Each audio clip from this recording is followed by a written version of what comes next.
Now, what is death? Death is it's when the spirit separated the body, so mamatay lawas. Salvation is buhay ba? The history of salvation, the common sense here in salvation is buhay tayo magkikuba ng Kristo.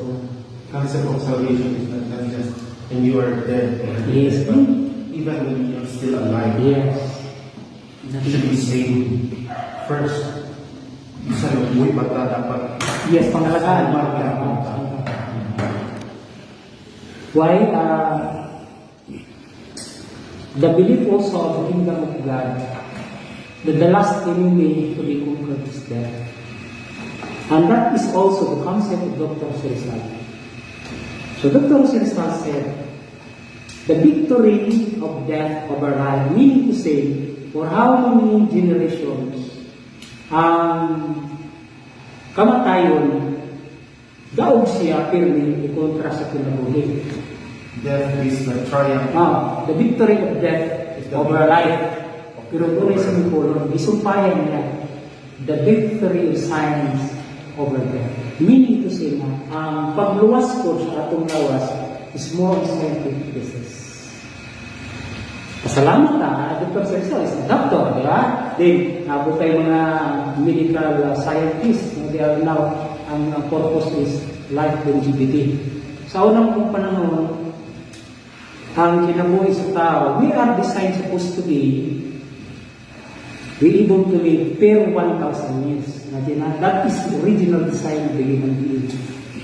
We're supposed to live per 1,000 years. After 1,000 years, we're still alive for another 1,000 years. But when Adam committed sin, the everlasting or the immortality of man was taken by God, kinuha na ng Diyos.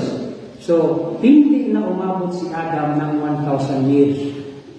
Mula nang kasal siya, ang edad niya, 930 years. So, ilang kulang na lang, supposed to be? 70 years na lang sana ang kulang para ma-comply yung design ng tao na 1,000 years. And it became in an opposite way, present time, yung lifespan ng tao, 70 years na lang. Kung lampas ka doon, sabi ng Bible, it's bonus. So, meron ng revival of life. So, sa kingdom of God, Romana, Repilimun, Tukuyamunan siya, there is a revival of life na yung previous situation ng tao na mabuhay tayo ng 1,000 years, mabalik natin na pag-usap. Mutaas na itong kinabuhi, diligan ka na 100 years old, maabot na po 200 years old, until such time, we are capable of living in 1,000 years. So in what way? Dr. Rizal said, through science, the victory of science over death. So the method of conquering death is scientific. So you believe there will come a time that human being will live up to 1,000 years? Yes, that's why Jesus Christ said, He will reign in 1,000 years. So kung patay ng mga tao, sino yung mga tao? So that's the design na He will live in 1,000 years just to prove nga revival of life na ang iyang develop. The question is when? That's a very good question. When shall it begin? It begins in our generation. So we are very lucky. Why? Why in our generation? It was prophesied by the prophet Isaiah. He said, after 2 days, God revived us. And on the 3rd day, we shall live. Now, there is a formula pertaining to the calculation of days. Now, the formula is this. There is a 1 day of God, which is also 1 day for a man. That is the aqual. There is also 1 day for God and 1 year for a man. That's the second scenario.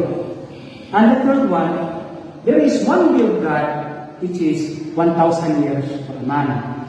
Now, of the 3 conditions, the 2 days of God, it means 2,000 years for a man. Meaning to say, after 2,000 years, the revival of life shall be given to us. But it is dependent to us how we keep it. Now, the question is, what is the beginning of 2,000 years? So the beginning of 2,000 years actually is from the year of birth of Jesus Christ. Jesus Christ was born in Millennium 4. Okay? Now, Millennium 4 negative 4. So if we count it by years per millennium, by 1,000 years, what year in our time? 2024. Meaning to say, the 2,000 years of Christ is already over there. So that is consummated. It is done. We are now at the times, the revival of life, that there is really a longer life than 70 years. So as you can see, there are more scientific methods on how we live, how to conquer death, how to conquer even cancer, everything. There's no impossible through scientific method. Do you teach these teachings to children? How do you invite people to join you? We have a RNG program.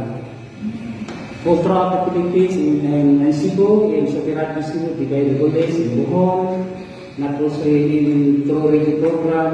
So the common access is through social media. We have to give the proper information regardless of religion. So religious for us is not contact. We need to search for